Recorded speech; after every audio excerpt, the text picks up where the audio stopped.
We are all set. Okay, good evening. The August 2025 meeting of the Zoning Board of Appeals for the City of Bowling Green is now in session. Will the secretary please call the roll? Jerry Anderson. Present. Jeff Crawford, present. Tim Emmerich. Present. Julie Broadwell. Here.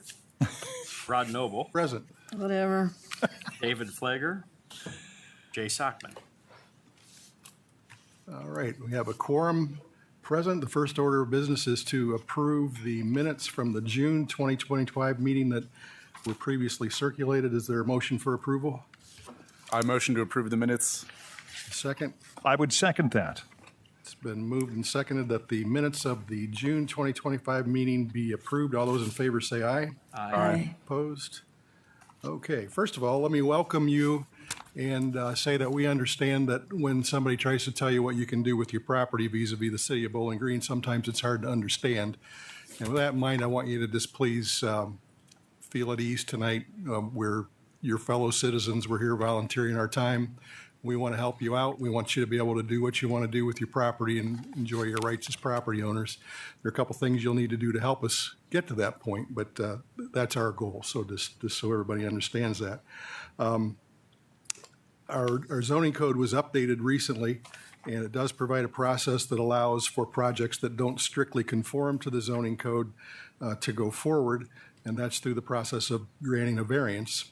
And as I said, in order for us to be able to grant you that variance, it's up to you to help us out and show us a couple things that meet the criteria in the zoning code. And first and most importantly is that you give us credible evidence that demonstrates that the strict enforcement of the code would cause you a practical difficulty if we were to require that code to be enforced strictly. And secondly, as you offer us your testimony tonight, please keep in mind those 7 criteria that were in the packet with your application for the variance. Those are the things that you need to address to help us find that you will experience that practical difficulty. And I can't emphasize the importance of that enough. You really need to do that to give us the ability to grant you the variance. So as we proceed, I'll read the request in the order that they're shown on the agenda. The planning director will give an overview of the situation and describe the applicable sections of the zoning code. You will then be invited to present your case and to state with credible evidence the practical difficulty that we just discussed that you would face with the strict enforcement of the code.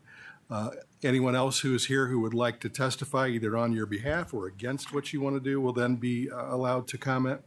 At that point, the public comment portion of the hearing will be closed and the board will discuss the case amongst ourselves. We may have questions for you as we go along. And then at the end, we will either approve your request, deny it, or approve it with conditions. Any appeals of our decision you can make to the Wood County Court of Common Pleas. This is a quasi-judicial proceeding. It is being recorded. If it ever becomes necessary, a court reporter would make a transcript of the verbatim testimony that's given. So if you haven't already, please sign in at the back of the room. And at this time, if you plan to or you think you might want to give testimony in any of the matters before us, please raise your right hand. And you swear to tell the truth, the whole truth, and nothing but the truth, so help you God. I do. Okay, very well. Thank you. Okay, 2 cases on tonight. The first one is a variance request from Matthew Grimes, 707 North Main Street, has requested a variance to allow the construction of a 30-foot by 24-foot addition. It's an attached garage which would encroach 14 feet into the required 20-foot rear yard setback to the west. This property is zoned PR pedestrian residential. And we'll now ask Director Saylor to give us the scoop on this one. Thank you. So under the zoning code, Article 2, District and Zone Regulations, Section 150.34, this property is zoned pedestrian residential district, which is basically the long way to say the PR. And the intent of the pedestrian residential district promotes walkable neighborhoods with residential uses and some associated businesses. Residents in this district should be able to walk quickly, safely, and peacefully to nearby businesses. This intent is achieved through closeness between structures that encourage economical use of land and limits walking distances between neighborhood commercial spaces and adjacent residential streets. The lot, building, and design standards are on the table on the next slide, which is Table 11 for the PR. In this circumstance, they are asking for a variance for the minimum rear yard setback of 20 feet. Here's an aerial view of the property. As you can see, it is a corner lot on the corner of North Main Street and West Reed Avenue. There are 3 parcels. This home is pretty old, or dare I say historic. I'm not sure when it was built, but I say that because we did not have a file on the property besides a couple recent permits from when they purchased the house. So otherwise, there really was no other information or past variances to share with the Zoning Board of Appeals. Using pictometry, here is a view of the house. This would be the view if you were standing on West Reed looking at the side of the property. And then here is looking at the rear of the property where you can see the existing garage attached to the house. And then here is another view of the side of the property. And then here's a view of the front of the house from North Main Street. Here's a picture of the front of the home from North Main Street. Here's looking a little bit to the side of the home where you can see that garage that juts out a bit past the house, so you can get another view of that. Here's another view from more of the corner of Main and Reed looking at the house. This would be a view from West Reed looking onto North Main Street. Here's a view of the rear of the home. A little bit closer up view looking at the existing driveway and house, and there's also a small shed in the back that was indicated on the site plan would be removed if this project was approved. Another view of the house, this would be from West Reed looking a little more west at the neighboring properties, and again that shed is in the picture. Here's a sketch that was part of your packet showing the proposed addition, which again is for a garage, but it's an addition because it's attached to the home. We did not receive any written or verbal correspondence from any of the adjoining property owners. An advertisement was placed in the newspaper of general circulation as required. A site notice was placed at the site. The other notices required by the Administrative Code were posted in the proper time and location. A letter was mailed, first-class mail, to the tax mailing address of the owner and adjoining property owners. Therefore, all the procedural requirements for the hearing have been met. Thank you. Mr. and Mrs. Grimes, I assume, if you would step to the podium and please speak clearly and into the microphone for us as you testify, and state your name and your address for the record, please. Okay, I'm going to go first. I'm Matthew Grimes. We live at 707 North Main, right down the street, about 4 blocks away. I prepared some items to talk through, so we moved in. Go ahead. State your address as well, please, for the record. The address, it's 707 North Main Street. I'm sorry, I missed BG. that. No, it's just right down the street. You confirm for me that you swore your oath to tell the truth? Okay. Yes. Go Yep. ahead and tell us what's going on, and as I said, pay particular attention to that practical difficulty issue. Right. Okay. Thanks. Yep. No problem. So first off, thanks for the pictures, because I think I had some pictures here, but those are much better than what we would have prepared. So, and I would just say the fence, the driveway, the new roof that we put on after we bought the house that we didn't expect to put on, and we put a lot of money into this house.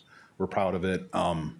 Although it's a large historic home, there are some things, mainly for us, that cause difficulties. We moved into this, like I said, 5 years ago, and we're probably planning to be in there for the next 15 to 20 years. We'll retire. We'll live there for a few years and then figure out, what we're going to do. I'd say in roughly 8 to 11 years, we'll retire, and we'll remain there for, I think, 20 years, 25 years. We'll see what comes of it. But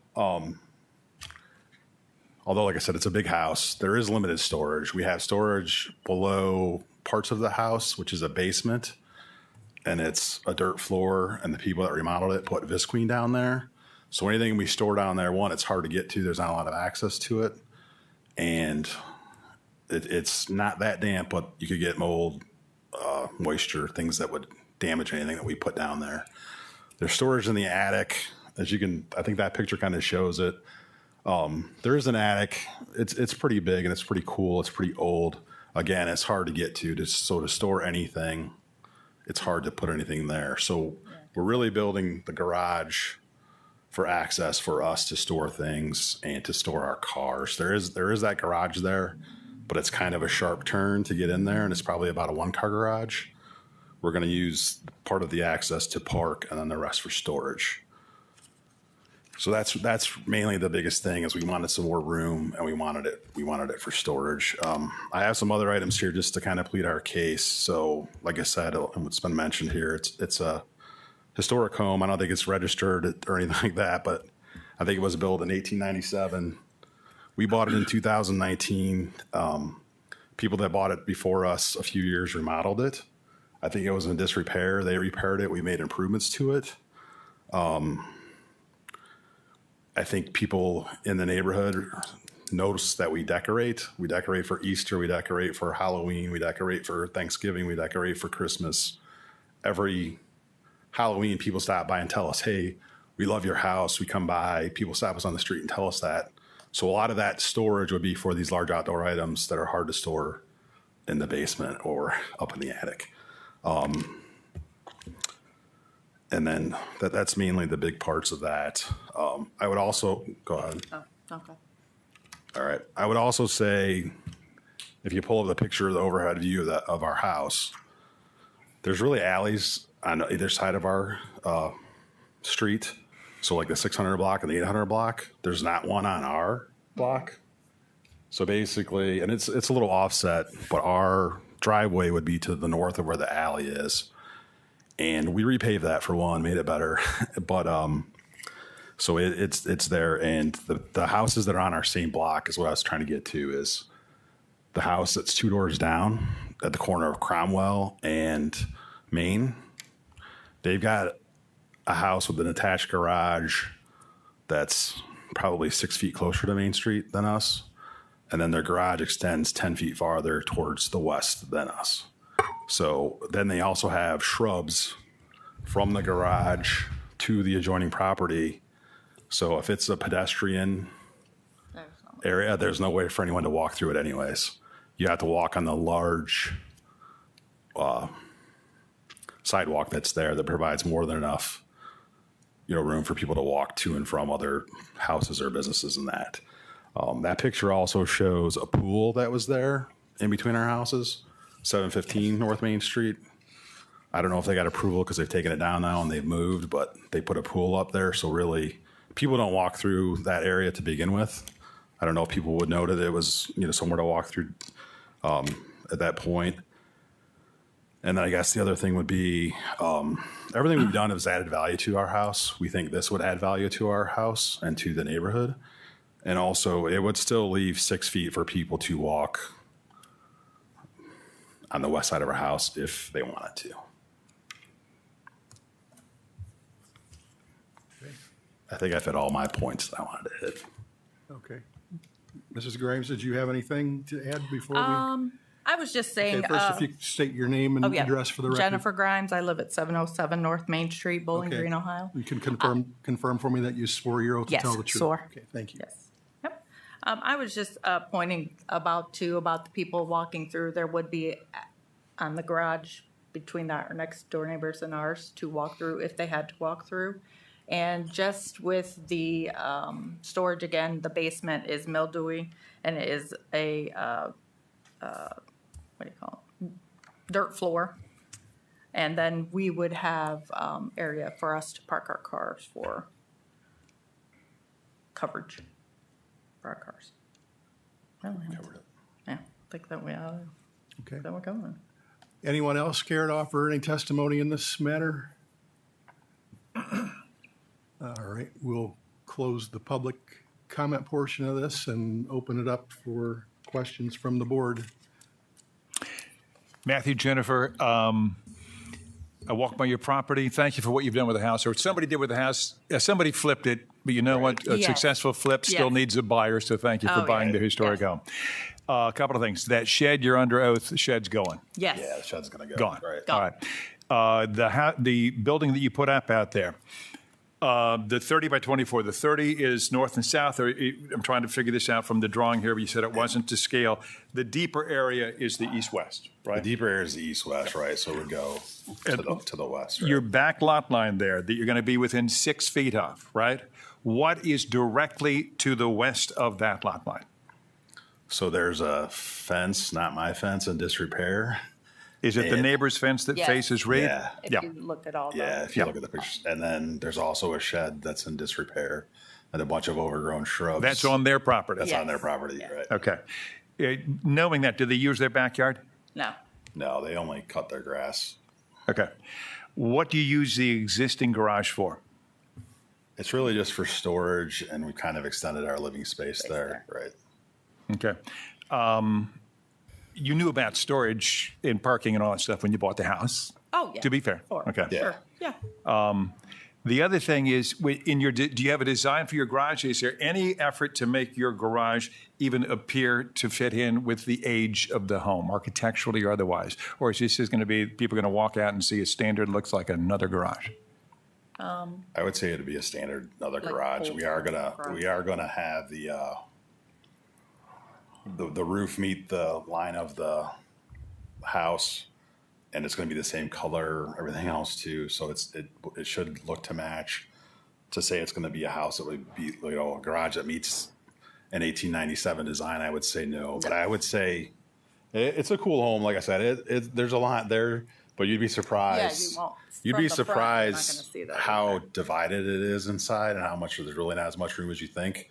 And then that garage that's existing, I thought it was bigger than it was, but I'd say it's like 24 by 20, maybe 24 by 20. It's like a square. But it was built in the 60s. When I was moving stuff around, I see where they poured the slabs for the concrete. Yeah. And it's not designed to match the 1897 design of the house either. So we would just be extending that extension. Yeah. And through the front of the house, looking back, you would not see the garage that is placed on. It's going to be. Just so you wouldn't see it There's a from the current front. garage, or the new garage going on right on top of the concrete that's already there. Yes. Yeah. And so the current garage technically encroaches already into the setback. Yes. I would say yes. I was kind of surprised where the property line was. So to the north, I think we're about as far north as we can go.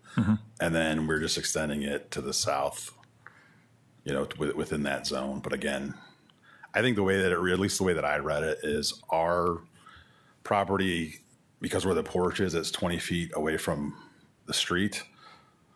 The property needs to be, the adjoined property, anything we add on needs to be 20 feet from the west, which, like I kind of tried to point out there, the other houses next to us are closer to North Main Street and they extend further than we do.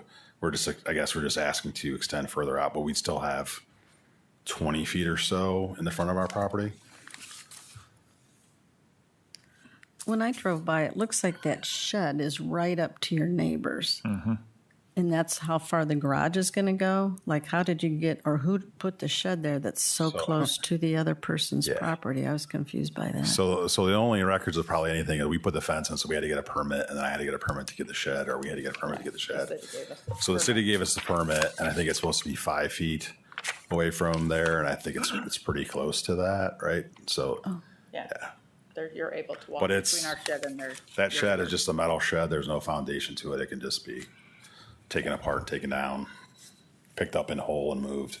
But your new garage would go up to past where that shed is now? No, that's not No. correct. It would be 6 feet from the property. So from And you think the property shed line. is 5 feet now, so it'd be 6 feet. So it'd be further east than where the shed is. So the west end of the property is this way. The garage would be further west.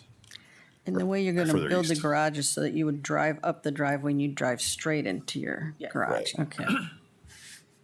So you're,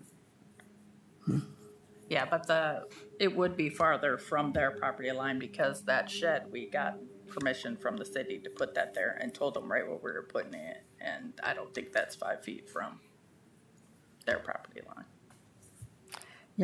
yeah, I was surprised that Yeah. the shed was so close. And we had to get them to come look at it and approve it, so, yeah. So the encroachment encroaches to the Reed side, not the, right? To the west. And the encroachment is to the house that's on. This is Reed to the back, Yes, Yeah. that's- to the west. Okay. Got it. I think it will leave like 6 to 7 feet between our house and the house on Reed Street. That's our neighbor. I don't know that address. Have you had any communication at all, verbal or written, with your neighbors to the west? I have not. They don't really come out much, and we do talk to them. You know, we wave hi, we say things. Recently, we've had a couple of deers that have been out there, and we talked about that. Like, it's kind of funny that they're sitting there eating the shrubs, and they would kind of go along their property line and along Wrong Reed board. Street. What's that? Wrong board. Wrong board, right? So we do talk to them about that, but I didn't walk over to them and say, hey, we're planning on building this. Are you okay with that? But we knew letters were going out to them. They didn't say anything to you? No. And the next door No. neighbors that are on the opposite side own the gas station down here, and they haven't said anything to us either, and we talk to them quite often. Right. When they walk by. I would say the only neighbor that we really know well is Michelle, who I think is a tenant of the property across the street on Reed. And we haven't talked to her, but again, our neighbors, they're not outside as much as us. They're not there. It's not like we, have cookouts or anything together. We kind of see them in passing and wave hello. Is there any thought of tearing down the existing garage so that the garage would be closer to the house? I mean, I guess I can't picture it. So what would happen with that garage door that's on there now? Because you'd be building, It would stay there, and it would just be adjoining of the property. So you'd basically open it up, and the way it's really designed is so it's 30 feet wide. The first 14 feet would be just the roof and the back wall, so you kind of drive into it, and then the other part would be storage for other things. So the 16 feet would be there, and after this. And it would connect with the roof. Yeah, it would connect with the roof Everything. line and just be there. I guess we hadn't thought about it, but we just envisioned, hey, let's just extend it. Yeah. I would So, tear it down. and it's kind of coming to evolution. When we moved in there, we have 3 daughters. We were there for about 4 months. COVID hit. 2 of them were living with us. They're all out of college now. But when COVID hit, they were all there. So we had a lot of people in a small space, right? So it's kind of evolved. And we just made the garage like a storage area more than an actual garage. And it's kind of stayed that way. And then we're like, hey, we need some more space because we move all this stuff up and down, up the stairs and down the stairs around these tight corners. And we just wanted more storage and then a place to park the cars. So we hadn't thought about that, but we like the way it's situated now. We're just looking to add on rather than tear down and add on. You have a contractor who's going to do this work for you? We do. It's USA Pole Barns. We actually put in for the building permit and the zoning permit at the same time. And the building permit is just waiting on, they've approved all of our designs. We've given everything to them. They've approved what we want to do. They've approved the footings for the garage. They're just waiting on the zoning permit or approval. Can you talk to me just a little bit more about the design and what it's going to look like? Is the siding going to match the siding that's on the house, Yes. as well as be the same color? I would say the color is going to match. It will be like a pole barn type of It's going to be structure. metal. It's going to be metal, yeah. Yeah. Any windows in the I We guess it would be weren't south-facing? planning on it. Yeah, we weren't really planning on having any windows. So the north facing would be a wall. The west facing would be a wall, a partial wall on the south side, and then a divider wall in between with a door that's opening. We didn't plan on putting a door or windows on the back side. So if you would envision it, there'd kind of be an open space, like a place to park your cars, or what's the word I'm looking for? Carport. The carport kind of area, and then a garage area. Garage/storage area. Maybe I missed this. The carport enclosed or open? The carport's open with, I guess the open side would be facing Reed Street. So you would just drive into Yeah. there. So if you're looking at this picture right here, You're just gonna we drive. would just extend the roof line down 30 feet, drop a wall. The west side would be 16 feet of storage, and in between would be like a covered area where you drive in. Both our So, cars would fit. Yeah, both our cars would fit. Right now, we park them out in the weather, so we just figured we'd leave an open space for the cars.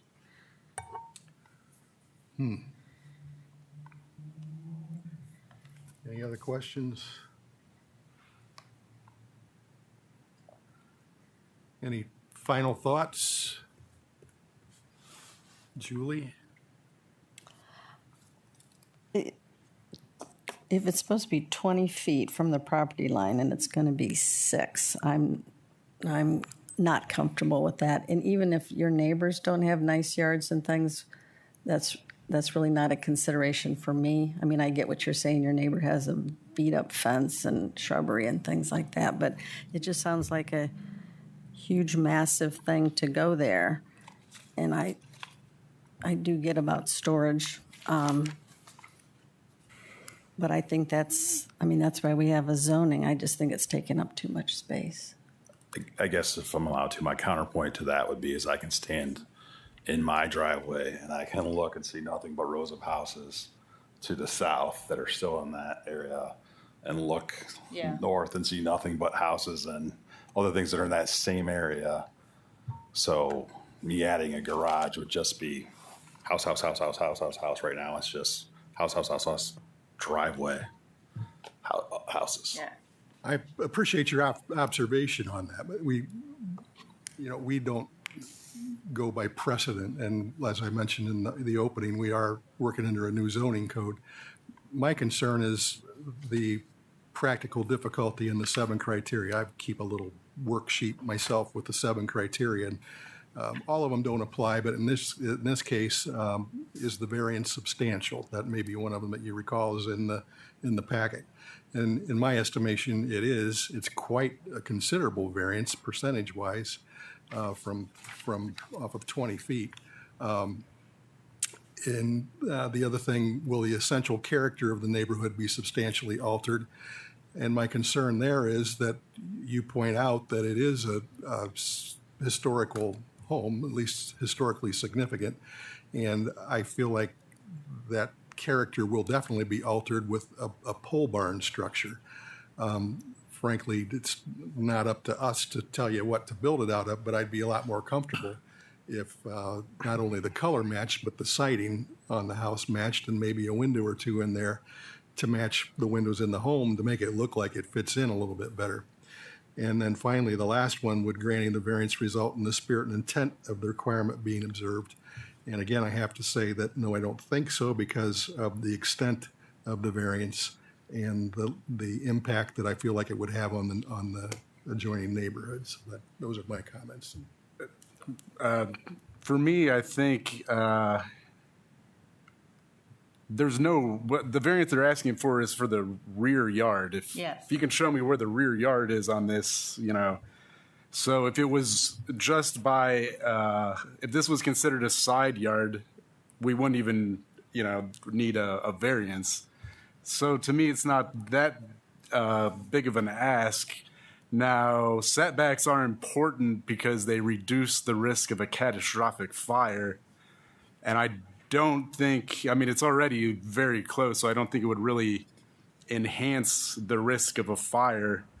And visually, like from Main Street, I think it would look pretty much the same. Yeah, you wouldn't see it. And from the other street, it would be tucked back in there with the building line of Reed Street.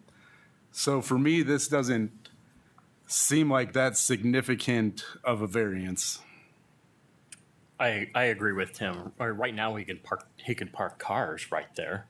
They're just not in a garage, and it's already packed in tight there. So I agree with you. I don't think it's that. I don't think it changes the character. And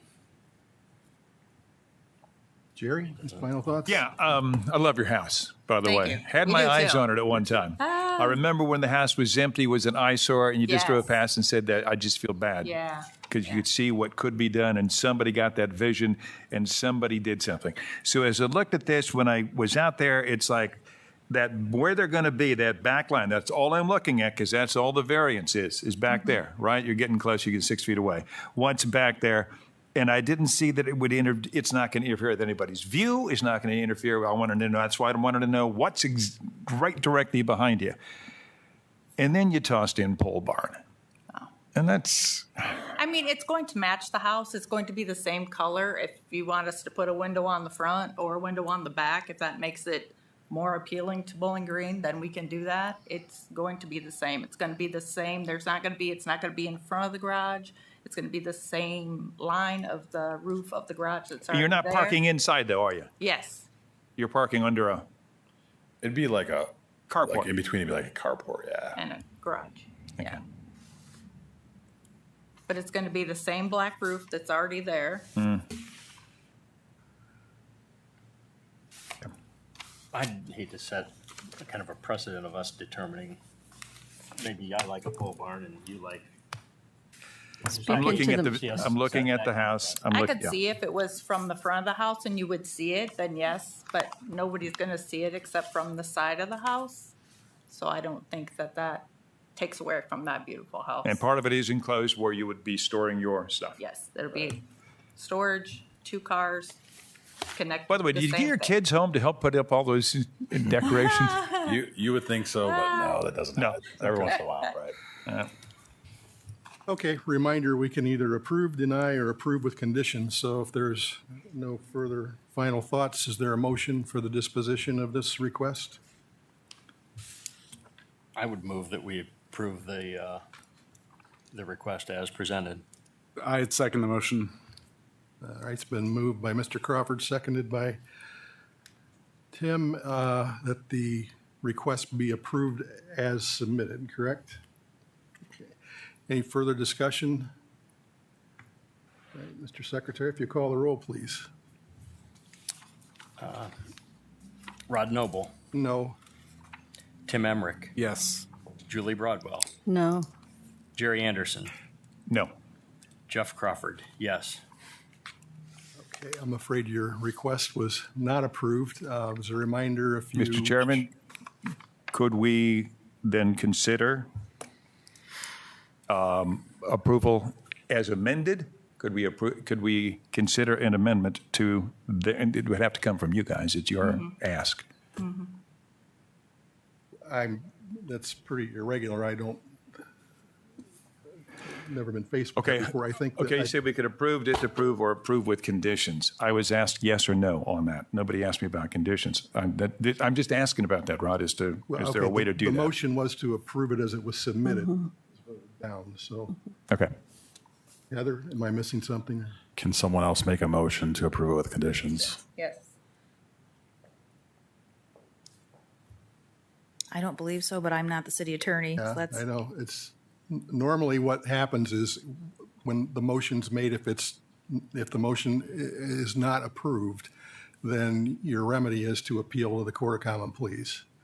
I don't think we can. I don't think we can change that. I suppose. I don't think everyone on the board understood that when you made the motion. Yeah, you just said to approve as I don't think Mr. Anderson knew what the approval process was. Well, I think he. I was not going to approve as submitted. So I'm comfortable with that. But he asked after the proceeding, after He the said question. approval, disapproval, or Yeah, approve and with he conditions. asked, can we now do it? And you So said, can no, we we approve can't, with but he conditions? didn't- I'm he just didn't asking. I know. thought that He's- was an option. Well, I'm I think observing he's new to the board. I don't think he understood your own rules. the motion should have been to approve it with a condition. So I'm going to say that, we voted on the motion and it wasn't approved. And then, Is that not something we So absolutely can't do? what's I norm- understand what he's- correct. But what's normally happened is once you've already voted on a motion, it could be requested again, but it would have to be a little different. So maybe they show it 5 feet smaller, or they add a couple windows, so they'd have to come back with a different request. Okay, I guess what you're saying, I sat on boards, a couple of them. But you didn't offer that up Yeah, as yeah, a thing. You yeah. just said as approval. So do you get to do the approval? Do you well, get to do there's a no thing? point in arguing. I said in the opening that we can either approve, disapprove, or approve with conditions. All I did was reiterate that right before. Yeah, we I guess I didn't understand that, and I don't think everyone on your board understood that. I did. And I think it was, you can do one of the three, not one and not the other. The motion was motioned to approve As submitted. as written. It went through. we voted, it didn't pass, you can resubmit, but it's closed tonight. Is that where we're at? Yeah. Yes. I just for point of clarity on my point. So as written, as we put in, Hold. it's denied. Can you hold for 1 second? I think we may have some clarification. And okay, sorry.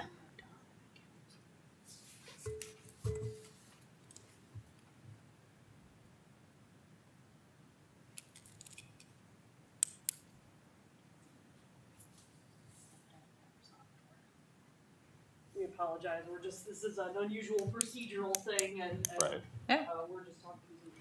I've been here 17 years and we've never done it that way. You vote on the motion, you've made a decision. That's all I can say. Yeah.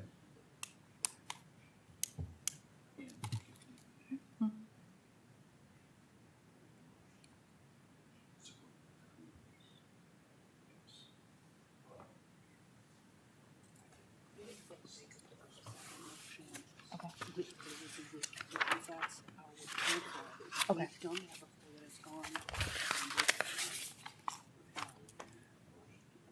Yeah, definitely nervous about it, but.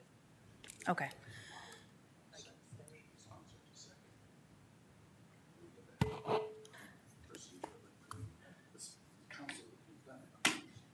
So what we're clarifying over here is that with council, and I think this is Mr. Anderson's question, is that you've had a motion, it's been voted down. Can you make a second motion with conditions? So it would be a different motion.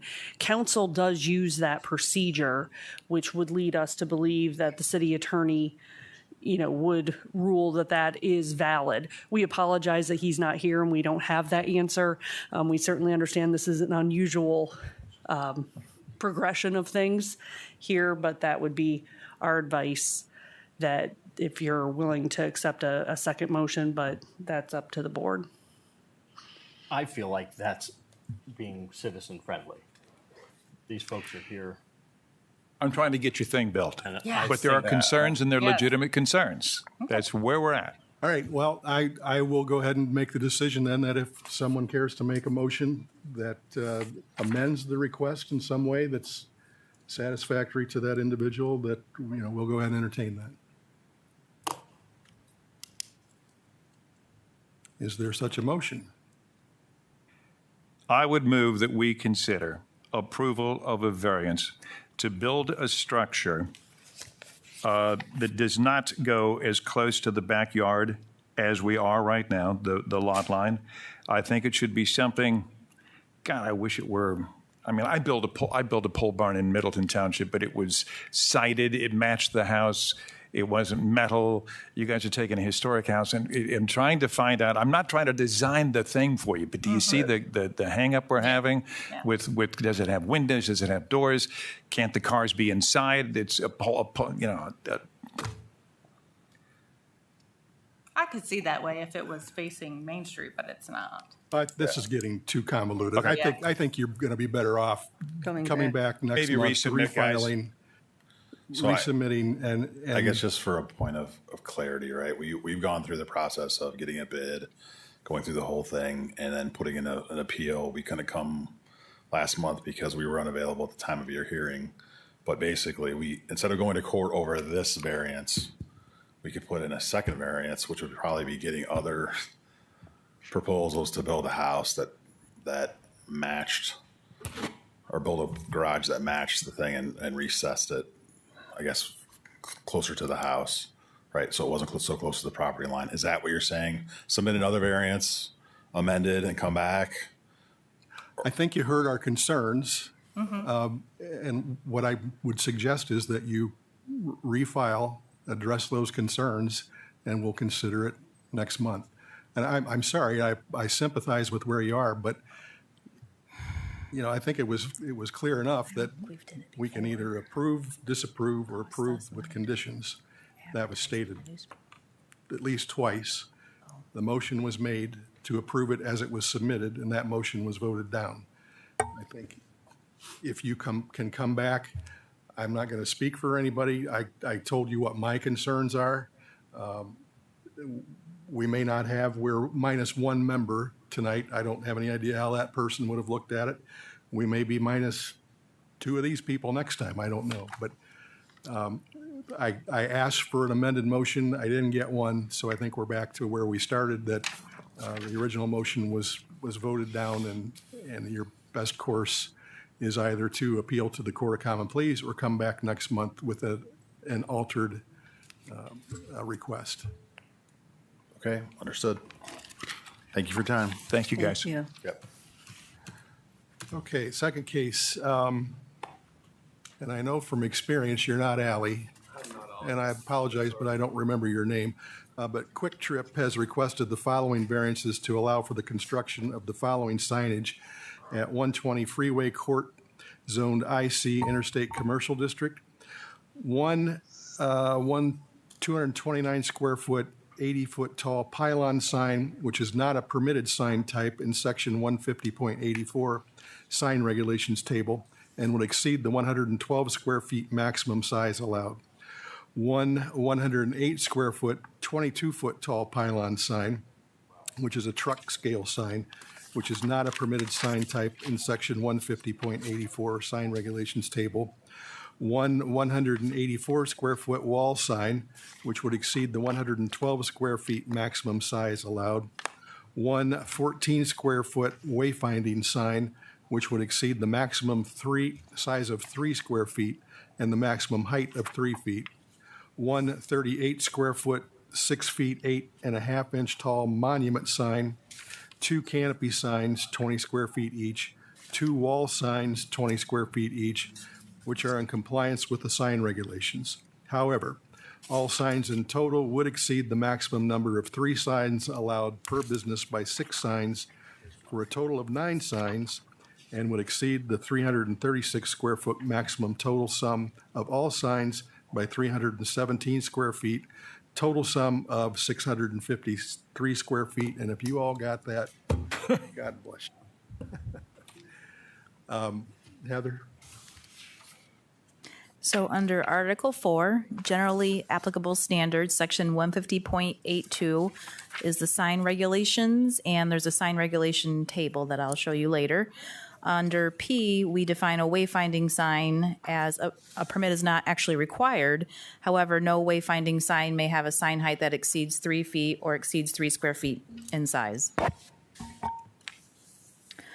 Under the table, which is labeled as section 150.84, Table 28, this property is zoned Interstate Commerce, IC. Under the next category are sign types permitted. So you can have an awning or canopy sign, monument sign, projecting sign, real estate sign, sandwich board sign, temporary sign, wall sign, and wayfinding sign. So you cannot have a pylon sign under sign types. It's not an allowable or permitted sign under the sign regulations. Also, the maximum number of signs per business is 3. Unless you're a multi-tenant building, it would be a maximum of 2. Under the sign area per individual sign, you're allowed to have a maximum size sign of 120 square feet. And then the total sign area of all the signs together can be a maximum of 336 square feet. Additionally, a wayfinding sign is normally not calculated as part of that maximum of 3 signs. However, for the variance, we went ahead and added it just because it technically, is much larger than a wayfinding sign anyway. So we thought it would be safer to ask for that and put it as part of the request. So here's an aerial view of the property, and you'll see there it's 2 parcels, and it fronts East Wooster, South Dunbridge Road, Freeway Court, and Expressway Drive. Using pictometry, here is a view of the property. This would be facing north, so you'll have the Meyer gas station across the street, and then there's a hotel there to the east. Another view of the property. Here's a view from East Wooster. And then here's a view, this would be facing west. Here's a picture of the property. This would be the portion if you would be standing on Freeway Court. Another view from Freeway Court, this would be facing west. Another view from Freeway Court, this would be facing more southwest. This is a view from East Wooster Street of the property. Another view from East Wooster, and that would be Dunbridge, adjacent to the property. This would be a view of the property from Dunbridge. This is directly at the intersection of Dunbridge and East Wooster. Here's another view from Dunbridge. This would be facing more southeast. And then this is a view if you were standing on Expressway Drive facing north. So to the left of the screen would be Dunbridge. Another view facing north from Expressway Drive. And then part of your packet was the site plan. And we tried to break it down a little bit so you could follow all the different signs. But basically, the proposal would be the 2 canopy signs saying the QT. And then there's a scale sign that's 97 square feet proposed. And then there would be signage on the building, which would be 3 wall signs. And then again, there's the directional sign, or we call it a wayfinding sign in the zoning code, that's proposed there that would help direct trucks to the right portion of the property. And then proposed is the pylon sign, which would be 229 square feet. And then the pylon would include a digital reader sign showing the price.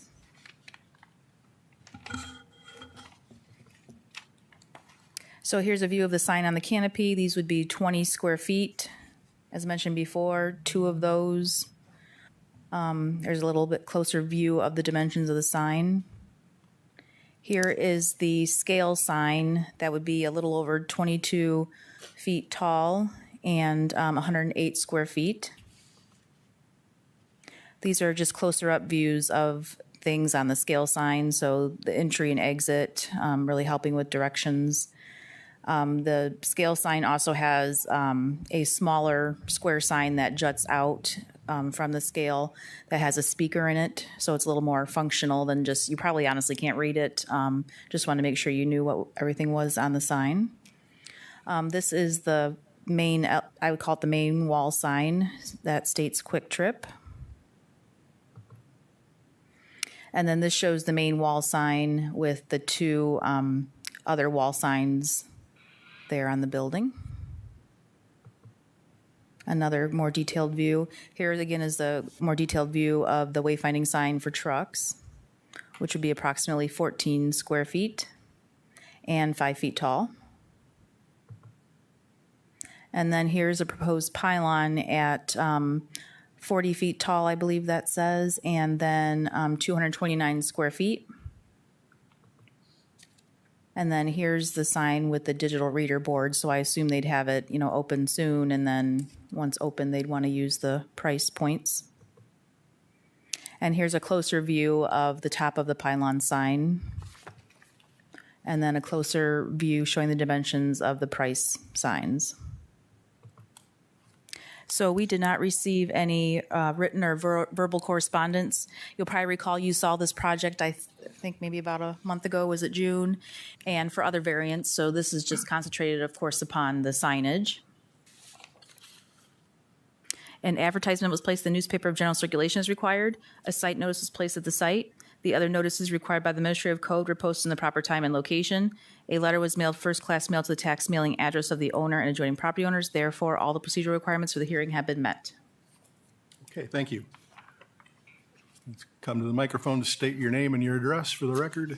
My name is Wes Plyler, 209 West Stone Avenue, Greenville, South Carolina. Can you confirm for me that you swore your oath to tell the truth? Yes, sir. Thank you.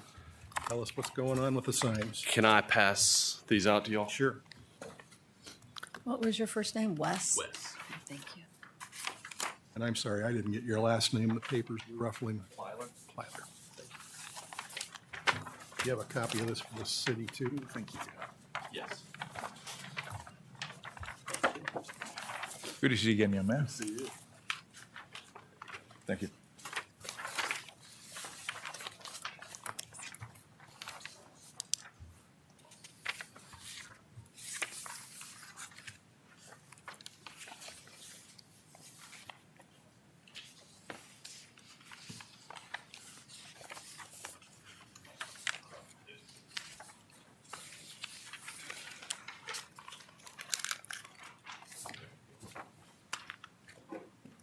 Okay. Good evening. It's great to be back here in Bowling Green.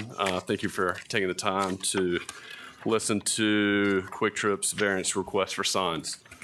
I will go through Heather went through each. I was going to go through the sign plan and kind of go through each one, but Heather did a great job with that. So if it's okay with you, I'll go straight to the variance criteria, and then I'll refer you to the comparison chart midway through here.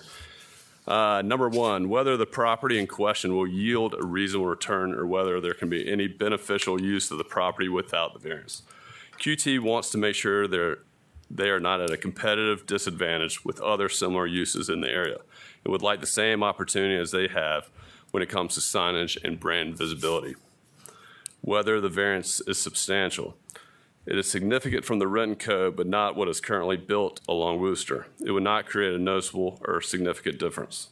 Number three, whether the essential character of the neighborhood would be substantially altered or whether the adjoining properties would suffer a substantial detriment as a result of the variance. It would not. The fuel station across from Wooster has 2 pylon signs, one along Wooster and one on Dunbridge. The fuel station further east on Wooster across I-75 has 2 pylon signs. QT is seeking only 1 pylon sign. As you can see from the comparison chart, QT is within only 103 square feet from its competitor, so it's very comparable. If you exclude the interior truck scale sign, which we feel should not be included as it's not viewed from the right-of-way, QT has 5 square feet less than the fuel station across I-75. We feel the truck scale sign is more informational for the truckers once they are already in the parking lot. Number 4, whether the variance would adversely affect the delivery of governmental services, no. Number 5, whether the property owner purchased the property with knowledge of the zoning restriction, yes, QT was aware of the signage requirements at the time of purchase. However, the request for additional number and square feet of signs stem from a commitment to customer safety. Effective signage reduces potential frustration and makes it easier for the customers to make a safe turning movement. This is especially crucial in complex locations like large commercial areas where navigation can be challenging. Signs serve as a clear guide, ensuring customers arrive safely and contribute to a positive overall experience.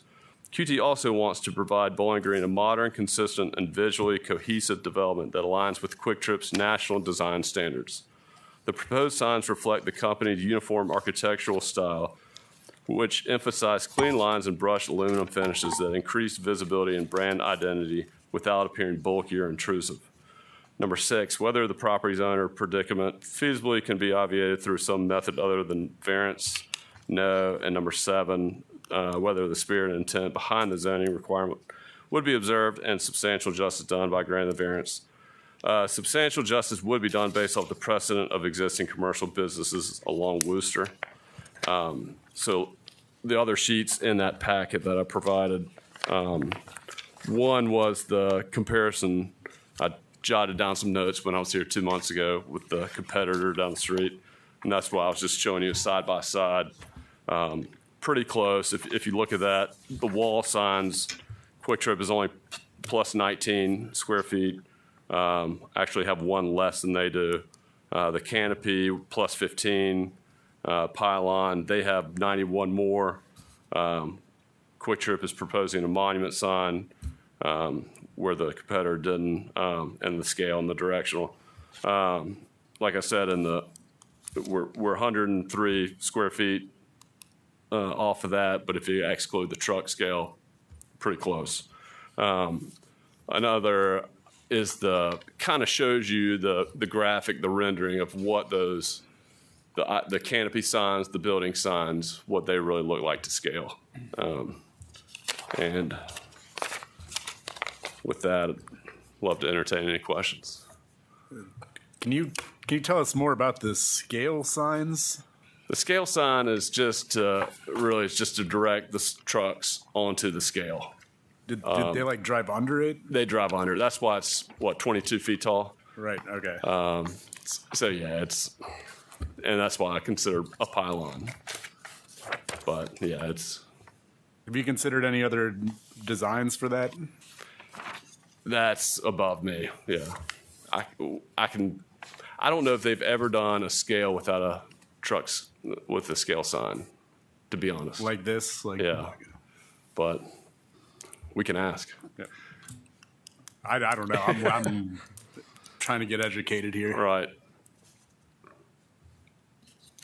Just to clarify, I appreciate your table that you did, but we aren't bound by precedent in comparison to other users. And You mentioned that earlier. I understand. I don't doubt the desire to not be at a competitive disadvantage, but that's really not up to us, and probably something that at least I don't think I could find a practical difficulty situation on. So Yes, sir. That's it. I just wanted to make that clear that we don't go on precedent and the comparison. Well, I appreciate the information. Right. Yeah. Again, I heard that, and I completely understand. They just don't want to be at a competitive disadvantage, and but I do understand. Okay. Y'all can't go by precedent.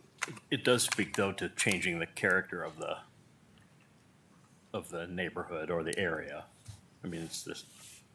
That's one of the 7 criteria as well.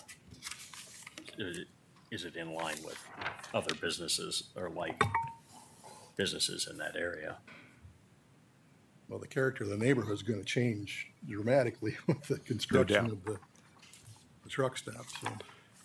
So, any other questions? Wes, I'm all for directional signs because I really, when pulling in somewhere, I really agree with that. That's a real safety issue. Is people know where they're going. So I don't have any problem with the directional signs. I guess I think somewhere, it's the height of them. Is that part of the problem? Is that where we're way off on the The variance? square feet, and correct me if I'm wrong, of the square feet of the directional sign and the height. The square feet of the directional is 14, and the height is 5. The sign portion is only less than 2 feet. But I think the issue, what was the max for the directional sign? I thought you were asking about the pylon, though. Is that what you're asking about? I'm fine with the directional signs because I think when you're going in somewhere, it's confusing. I'm all for that because I get turned around very easily. But I'm asking about the height of the pylon is what's I'm sorry. So basically, it's a little more than that. The zoning code does not allow for pylon signs. We only allow for those sign types I listed in the table. So, for example, if you want to do something comparable, they have a monument sign proposed, and their monument sign does meet the requirements of, within a monument sign, so a maximum height and the square footage. So they're really asking for something that's not permitted per se. So the height, I guess you could say, yes, it's too tall. It's also too large. Just too large. Okay, so I would be against that. Okay.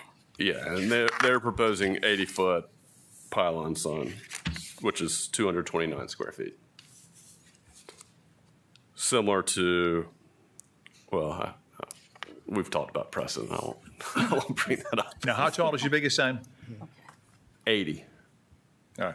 How tall is their biggest sign? I don't know that. Well, come on, you know everything about them. No, Come on, I Wes. just know that there's 5 in the area. I don't know the heights. I've asked, we're going to look into that, right? I could review the file. I was not able to find the height, but the sign was likely built in the, early 80s, late 70s. A lot of the sites along East Wooster were either built, before they were in the city and they were later annexed, or they have a variance, or they're legal nonconforming because the sign was constructed with a permit back in 1978 or whatever date. So I'd have to have some time to research that. So if we go with an 80-foot sign and there's a 65, then they come back and they say, we're at a competitive disadvantage. Do we get into this whose sign is bigger thing? I hope not. I'm just asking. Yeah. Competitive disadvantage. Your competitor is? Our competitor? Yeah. Who is it? Yeah. Speedway, 7-Eleven. Okay. But they're not a truck stop, though, are they? They are not down the street. Oh. Okay. You'll compete for some gasoline sales. Correct. But you're a truck stop and they're not. And food, kitchen, convenience store. And they have a convenience store. Right. Yep. Gotcha. Thank you. Tim? Yeah, I think the wayfinding signs make a lot of sense. A high percentage of traffic accidents happen at gas stations. In fact, there's even a fatality not far from here at a gas station recently. And it has a big footprint, so I understand wanting to have extra signage. However, the pylon signs, I think the code is pretty clear that those are not permitted. So as written, I would not support the variance. Jeff, did you have any questions? I don't have any questions. I have, I guess, a comment. I would think I agree that the character of the neighborhood will be altered. It's coming there.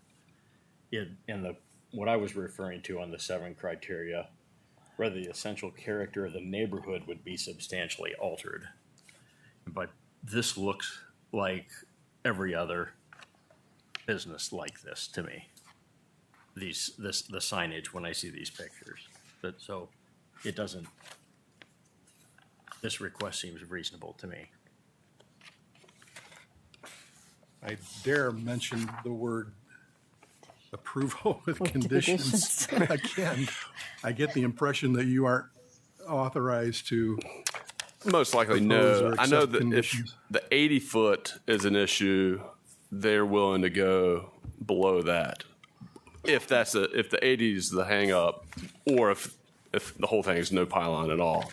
We chatted a little bit after the last time you were here, and I think you've got a lot of experience, and I don't doubt. I imagine you've run into issues with signage before because these highway signs just aren't popular. Right. And Bowling Green's wrestled with this for as long as I've been around here. Right. I can tell you that I won't be in favor of any motion that involves these pylon signs. And as I stated, I understand Speedway is your competitor. That was a long time ago. That pylon is there, and they're putting a sign that's greater in square footage than is permitted, but that pylon's there. You're proposing something new under a new code. Understand. And to me, that's significant. And to me, with all due respect to Mr. Crawford, an 80-foot tall, 224 square foot sign or whatever would alter the character of the neighborhood, in my opinion. Yeah. So I'm real firm on that. So having said that, and again, to open a can of worms, but if there were a motion to approve this as submitted with the exception of the signs that are not permitted, the pylon signs, I could support that. Yeah. So the variance would be adjusted from 9 total to 8, and then the reduction of the square foot. Is that how? Just basically remove the one pylon? That's the one that's not permitted, right? Well, technically, we're considering the truck scale a pylon sign also. So that's what he's asking for confirmation on what you mean or clarification. Yeah. So let's go back for a minute and talk about this. I've heard one opinion that we should approve it as submitted. I think I've heard 3 that have objections to the pylon signs, with the clarification that the scale sign is a pylon sign. Julie, does that change your thinking any? Yeah, I guess I did not realize that. I thought the scale, you're talking about this one here, Yes. that's still considered a pylon. I was thinking, I'm looking at this. Right. So that's my fault. It's also a pylon sign. Yeah, that's what I just heard from him say. So can the scale sign, maybe that's what Tim was talking about, rather than driving under, can it be to the side and be smaller or something? I don't know, is that what you? I mean, that's- Yeah, I don't I know mean- either. I don't know that answer, to be Okay. honest. Okay, Like I said, I've never seen Quick Trip do anything other than okay. the prototypical sign, but We've heard from Jeff. Jerry, any comments down there at that end on this? No, I'm good, thanks. Okay. Tim, can I ask Tim a question? Yes. Is your issue with both of these? It's mainly with this This sign. one. That to me is is significant. A significant variance. He's talking about the 80-foot pylon sign, and I think I'm hearing you say With the QT, you're not the okay scale. with the scale sign. I would be okay with the scale sign.